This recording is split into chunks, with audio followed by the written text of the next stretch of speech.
Então eu vou começar com a aula, porque a gente já atrasou um pouco. Então nessa aula é a nossa aula 3, desculpa, é a nossa aula 4, né? A nossa aula 4 de termodinâmica. Nossa aula 4 de termodinâmica. Eu dou essa aula 2 vezes, então amanhã também vai ter live com o pessoal da quarta-feira. E quem quiser participar, que não conseguiu participar, vai ter essa oportunidade. Bom, vocês lembram, através daquela outra videoaula, o que foi que eu falei, né? Sobre a primeira lei da termodinâmica, falei sobre a segunda lei da termodinâmica, falei sobre processos, sobre ciclos. Nessa aula eu vou falar sobre a escala de temperatura, vou falar sobre a lei zero, vou falar sobre pressão e aí vou finalizar com lei de Stevens e lei de Pascal, que vocês já sabem, né? A gente deu tudo isso lá em fenômeno de transporte. Prender meu cabelo aqui. Bom, a lei zero da termodinâmica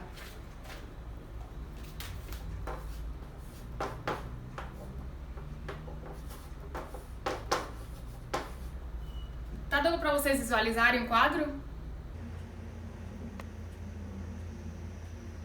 Sim? Não? Vou achar que sim, tá? Vocês não estão respondendo?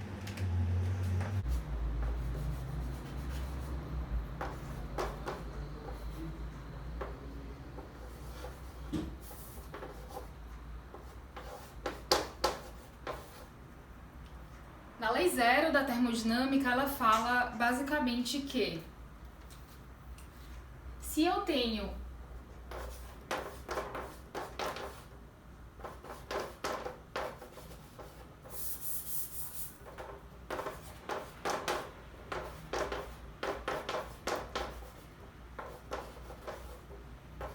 dois corpos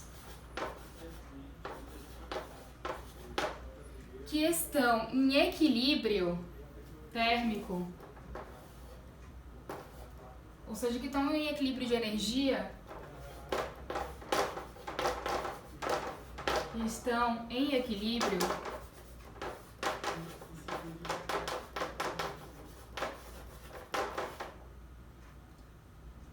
se tiver um outro corpo dentro desse mesmo ambiente, ele também vai estar em equilíbrio com esses dois outros corpos.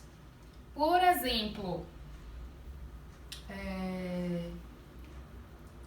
na verdade, se eu tenho dois corpos que estão em equilíbrio, né, com um outro corpo,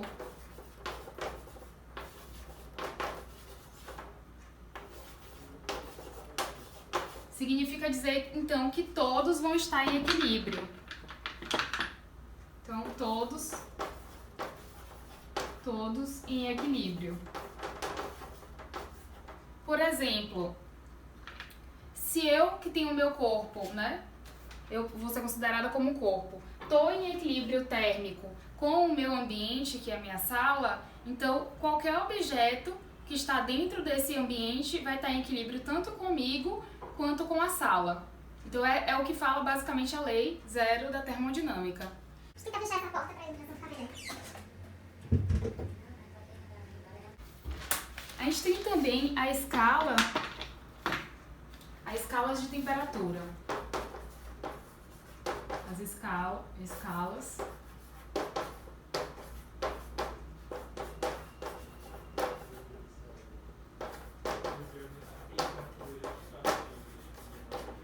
A gente tem, bom, nas escalas termodinâmicas, a gente basicamente tem as temperaturas e elas podem ser medidas através dos Celsius, de Fahrenheit, né? De graus Celsius é o que é o sistema SI, que a gente já está acostumado. Tem o sistema Fahrenheit, tem Kelvin, que não é absoluto, ele não tem grau. No sistema SI, a gente tem o grau Celsius e a gente tem a unidade Fahrenheit.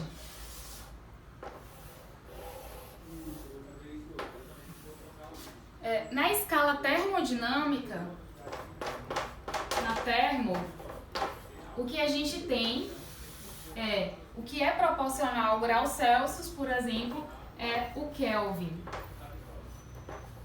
tá? E o que é proporcional ao Fahrenheit é o Rankine, que muito pouca gente já deve ter ouvido falar. Então, é interessante, na verdade, vocês saberem tudo, mas se for para focar, o que a gente vai estudar é isso aqui, ó. Grau Celsius e Kelvin. Na verdade, o SI não é nem Fahrenheit, mas a gente calcula o grau Celsius contando no SI e de termodinâmica o Kelvin. Então, em termo, a gente vai usar muito o Kelvin, assim como em transferência de calor e massa. Eu não sei se vocês já deram essa aula, mas a gente usa lá em transferência de calor e massa muito Kelvin. Então, eu vou ensinar vocês nessa aula a fazer a transformação de Celsius para Kelvin, Kelvin para Celsius, para não ter dúvida, tá?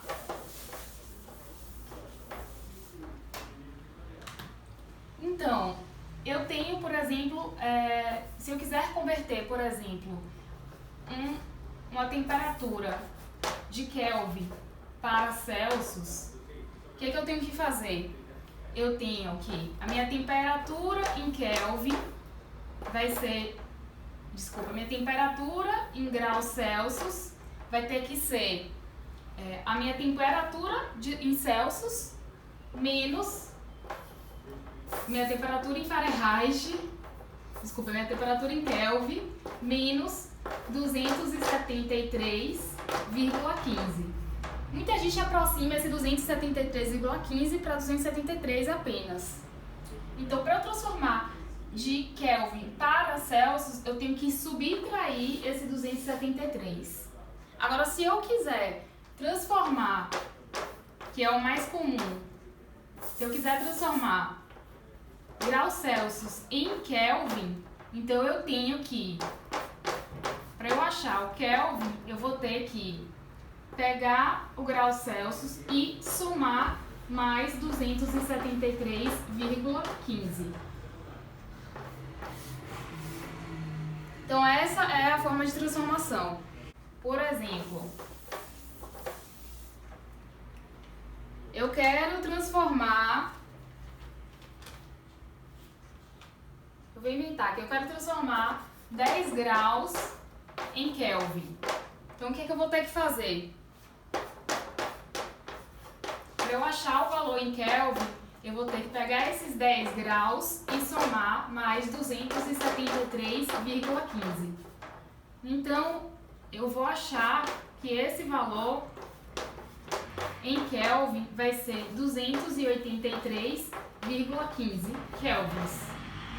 Agora, se, por exemplo, eu quiser transformar ao contrário, se eu quiser transformar, por exemplo, 200 kelvins, não, vai dar negativo. Se eu quiser transformar 300 kelvins em graus Celsius, o que eu vou ter que fazer?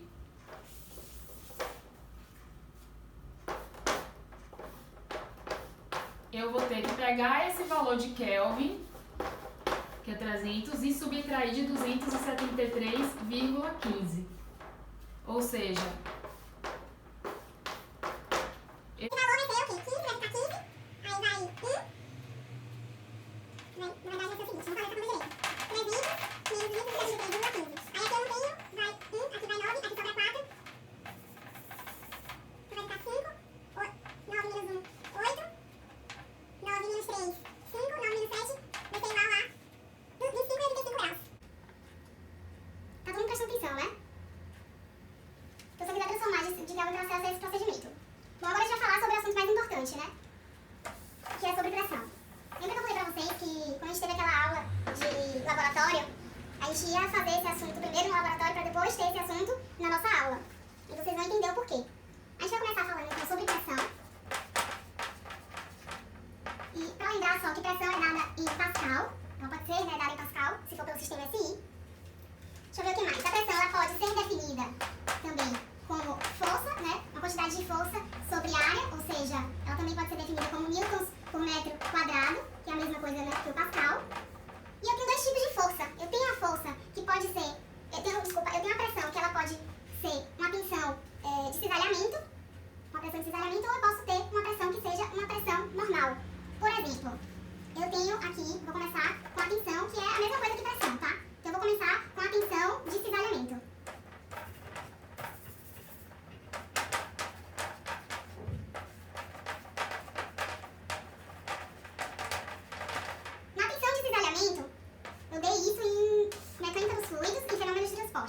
que vai acontecer? Eu vou ter aqui meu bloquinho, e a tensão que vai estar, a força que vai estar agindo aqui, ela vai estar agindo, essa força aqui de cisalhamento, que eu vou chamar de FS, e aqui de PC, ela vai estar agindo aqui tangencial à minha área, tangencial aqui à minha coordenada.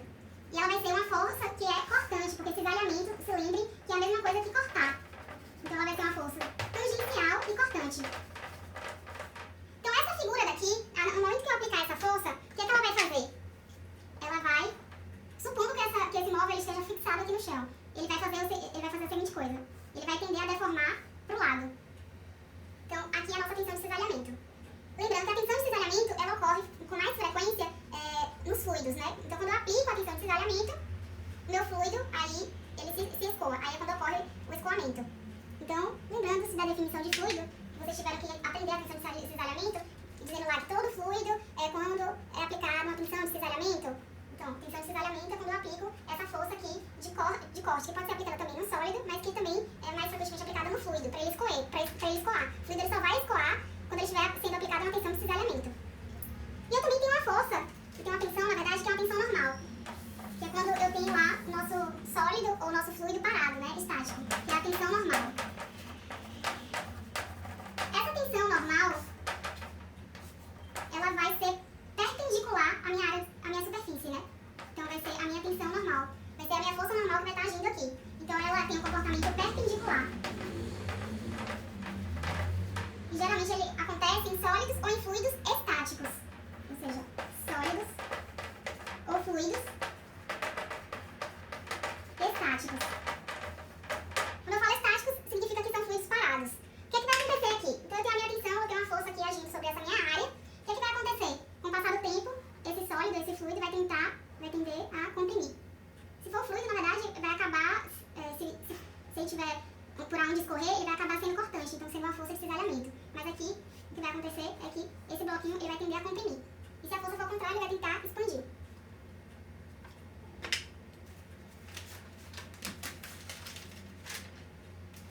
Tá, importante.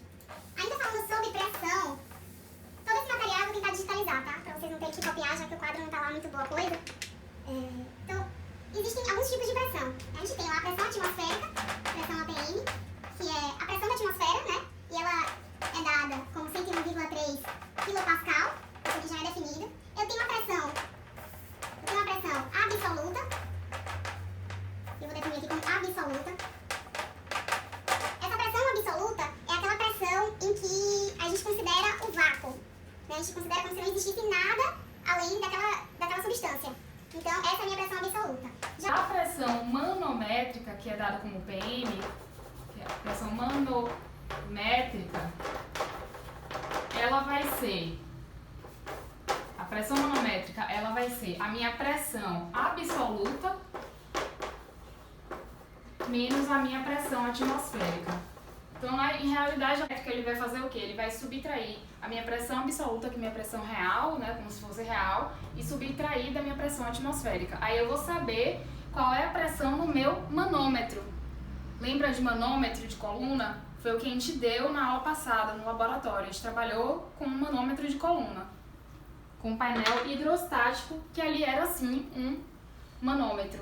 Então, a gente via que tinha a pressão atmosférica e a pressão que estava dentro daquele líquido, naquele outro ponto em que a gente não conhecia, aquela pressão era a pressão manométrica.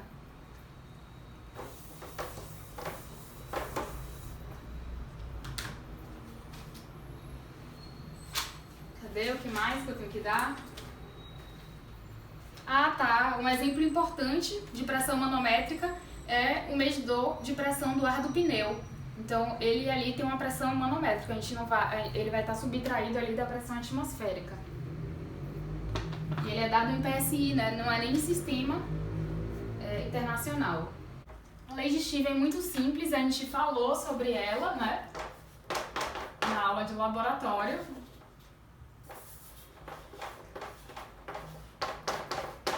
Eu não vou copiar o enunciado, porque o enunciado dele fala exatamente isso aqui que eu vou dizer para vocês.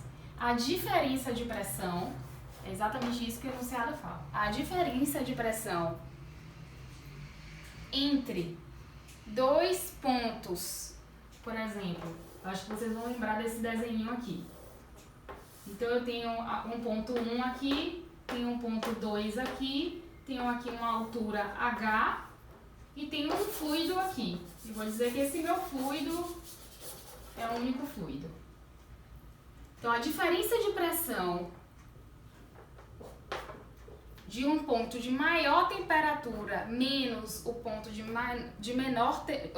ponto de maior pressão para um ponto de menor pressão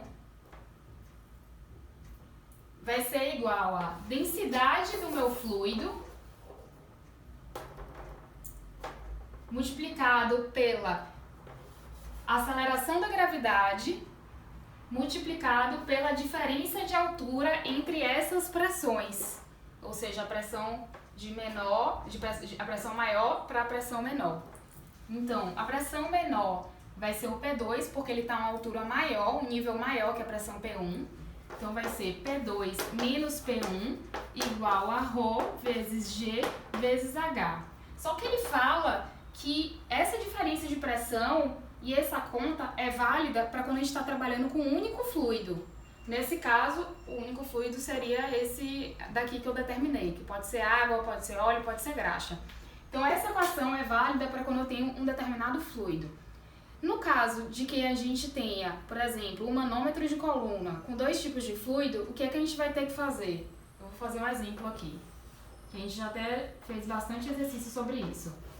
Vamos supor aqui que eu tenho esse manômetro de coluna. E vamos supor que aqui até aqui eu tenha um valor que seja água. E que daqui até aqui, meu quadro está bem ruim, o que eu tenho é mercúrio. Não sei se dá dando para ver a diferença de cor. Aqui é rosa e aqui é branco. Então aqui o que eu tenho é água e aqui o que eu tenho é rosa, que é o meu mercúrio. Então, como é que a gente vai calcular isso aqui? Bom, aqui eu vou ter a minha pressão atmosférica, porque o que vai estar atuando aqui nesse ponto, como é um tubo aberto, vai ser a minha pressão atmosférica. Isso a gente viu lá no nosso experimento, que tudo que tiver aberto, tudo que for um sistema aberto, a área, né, a superfície dele, o que vai estar atuando, vai ser a pressão atmosférica. Então, a gente tem aqui esse ponto, que é a pressão atmosférica, que é o ponto 1. Eu tenho o ponto 2 aqui, que eu não sei o valor desse ponto 2, que é a minha pressão manométrica. Eu não sei qual é o valor dele. O que é que eu vou fazer? Aí eu vou usar essa fórmula aqui para descobrir esse ponto 2, tá? Então, eu vou usar o ρ da água, vou usar a gravidade, que é a mesma, e vou usar essa diferença aqui de altura, do ponto 2 até o ponto 1. E aí eu vou conseguir descobrir o quê? Que o meu valor aqui de ponto 2. E aí, eu vou fazer a mesma coisa, caso eu queira fazer para esse fluido. Vamos supor aqui que eu tenho uma pressão aqui 3, nesse ponto 3. E eu não sei, então, qual é essa pressão. Aí eu vou ter que utilizar o mesmo cálculo. Aí eu vou ter que fazer que P2 novamente, como P2 está um nível abaixo de P3, então vai ser P2 menos P3, né? Porque é sempre a maior pressão menos a menor pressão. Vai ser igual ao ρ do mercúrio, que eu vou determinar que isso aqui é mercúrio, vezes a gravidade, vezes a altura de 3, né? De 2 para 3. Vai ser essa altura aqui. De 2 para 3. Essa altura aqui que eu vou contabilizar. Mas a gente vai fazer um exercício. Talvez tenha ficado um pouco confuso dessa maneira, mas a gente vai fazer um exercício que vocês vão entender. Essa é a nossa lei de Stevens. Nossa lei de Stevens, em termodinâmica, a gente tem algumas coisas para citar, né? Por exemplo, alguns pontos para refletir. Por exemplo, a pressão.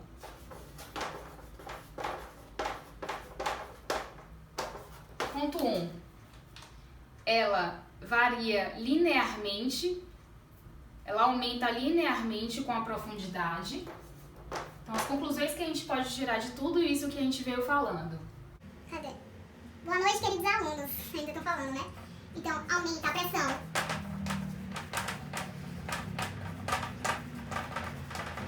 Aumenta linearmente com a profundidade.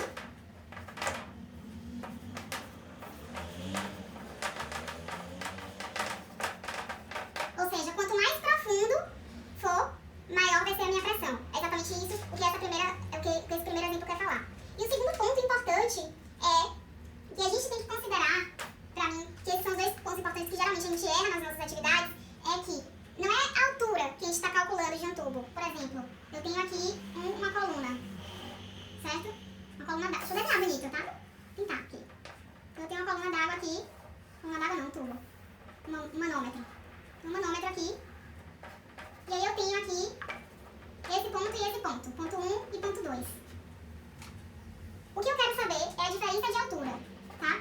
Então a diferença de altura, queridos alunos, quando eu quero saber lá o meu valor de H dentro da minha equação, não é a altura desse ponto 1 até aqui, até a minha base. Não, o que eu quero saber não é isso. A diferença de altura que eu procuro é a diferença de altura entre o ponto 2, que é onde termina o meu fluido, e o ponto 1, onde começa o meu fluido. Então é essa altura aqui que eu estou buscando. Tá? É essa altura que eu estou buscando. Então, pra mim, eu percebo que essa é a grande dificuldade de vocês.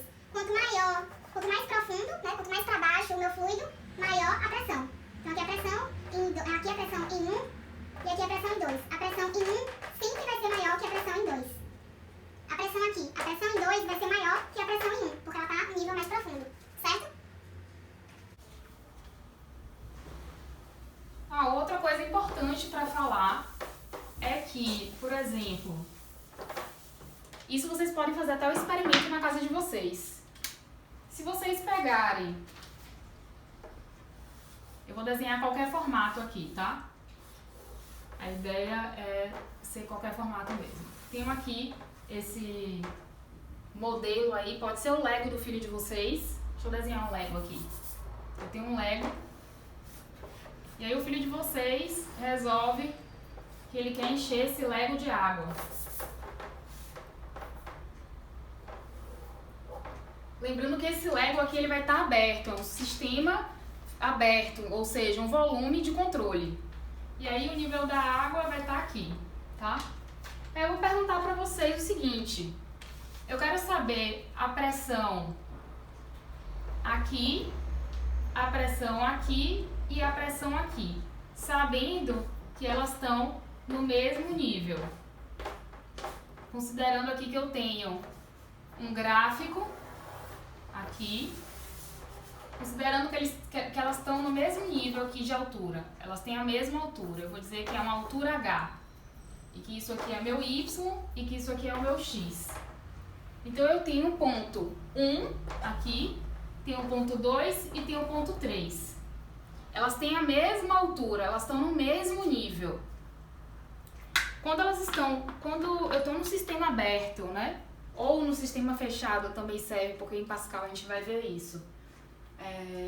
Se eu estiver no mesmo nível, ou seja, na mesma altura, a minha pressão é igual, ou seja, a pressão em 1 vai ser igual à pressão em 2, que vai ser igual à pressão em 3. Então, quando eu estou no mesmo nível, ou seja, estou no mesmo eixo aqui, estou na mesma coordenada, estou no mesmo eixo de X, se ela for igual, significa que é igual a qualquer ponto desse eixo. Exatamente, ela é igual em qualquer ponto. A mesma coisa, se eu pegar isso aqui e dizer que é um H1, tudo que tiver nessa faixa aqui, ela vai ter a mesma pressão. A mesma pressão, não vai modificar. E a gente faz da mesma forma com a pressão lá na lei de Pascal. Pascal fala exatamente sobre isso.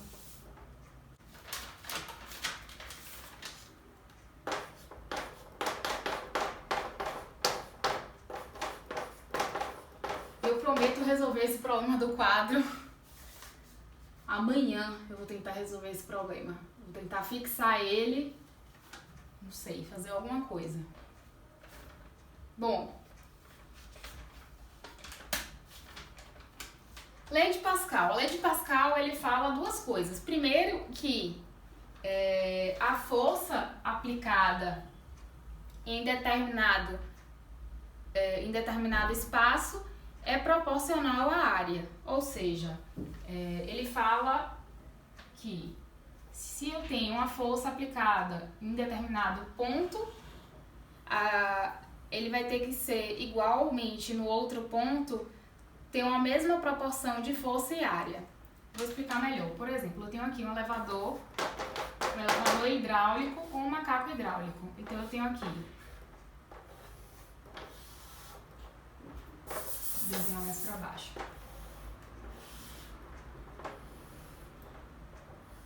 Então, geralmente, o que eu tenho lá no meu macaco hidráulico ou no meu elevador hidráulico? Eu tenho um sistema que é fechado.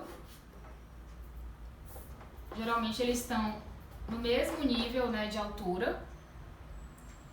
Aí, aqui eu tenho um peso, que nesse caso, esse peso, essa força que vai estar atuando é o meu carro, que é o que a gente quer levantar, né? E aqui é a gente, né, a pessoa que quer fazer a força para que esse carro levante. Então eu tenho aqui esse meu sistema. E o que é que a lei de Pascal fala? A lei de Pascal fala que um sistema fechado, em qualquer ponto, aí ele vai falar a mesma coisa. Se eu traçar aqui um XY, ele vai falar que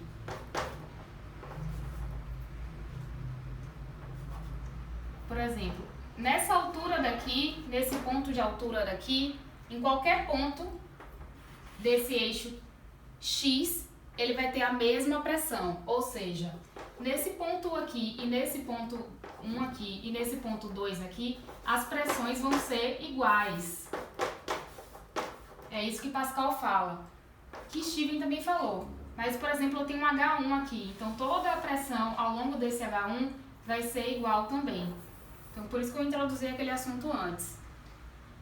Ou seja, o que acontece? A pressão em 1 é igual à pressão em 2, né? Então, a gente sabe que a pressão em 1 é igual à pressão em 2. E a gente sabe que a pressão é força sobre área. Ou seja, a força em 1 é igual, dividido sobre a área de 1 vai ser igual a força em 2 dividido sobre a área em 2. E aí eu vou falar para vocês o que eu disse anteriormente, que a força aplicada em um fluido é proporcional à área da superfície. Por que eu disse isso para vocês? E por que é que a gente usa um macaco hidráulico e por que ele facilita a nossa boa noite? Tô um pouco atrasada. 8 dias é sacanagem, né? Por que a pessoa aqui ela vai aplicar menos força? Ela não vai conseguir aplicar muita força, né? Então, a pessoa daqui ela vai aplicar menos força do que o carro, do que é preciso para levantar um carro. E por que a gente usa esse macaco hidráulico? Porque essa força daqui ela vai ser menor, só que contrapartida, a área dela vai ser menor também. Então, a gente vai conseguir, através de uma área menor, na verdade é o seguinte, eu vou saber o quanto é que de proporção eu vou ter que mexer quando eu fizer o isolamento dessa força. Então, eu vou isolar essa força aqui e vou passar a área para o outro lado. Então, a força em 1, ou seja, a força que a pessoa vai ter que aplicar aqui, vai ser igual a força em 2, que vai ser aplicada para subir o carro, vezes a área de 1 dividido pela área de 2. Ou seja, quanto maior a área de 2 e menor a área de 1, menor vai ser a força que eu vou precisar aplicar aqui em 1.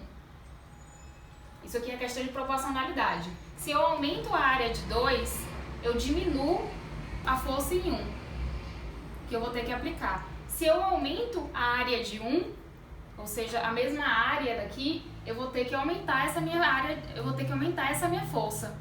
Então, no sistema de Pascal, ele conseguiu desenvolver essa ideia de elevador hidráulico, fazer funcionar. Então, se eu tenho uma menor área e eu tenho um outro lado de maior área e tem um sistema fechado, quanto menor minha área, menos força eu vou ter que aplicar para eu subir lá o meu objeto de maior força, né? De maior peso.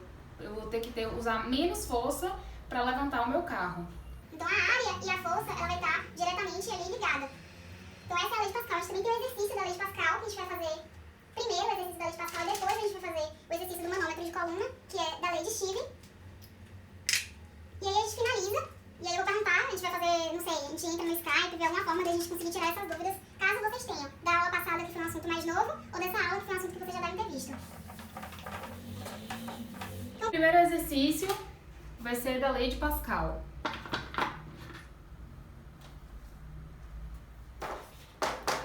Exercício 1 de Pascal.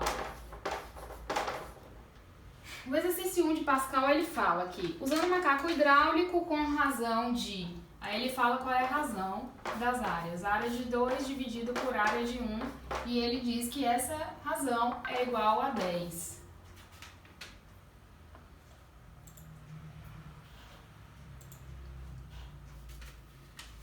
Uma pessoa pode elevar um automóvel de 1000 quilos aplicando quanto de força? Então, ele quer saber o quê? A força que a pessoa vai aplicar.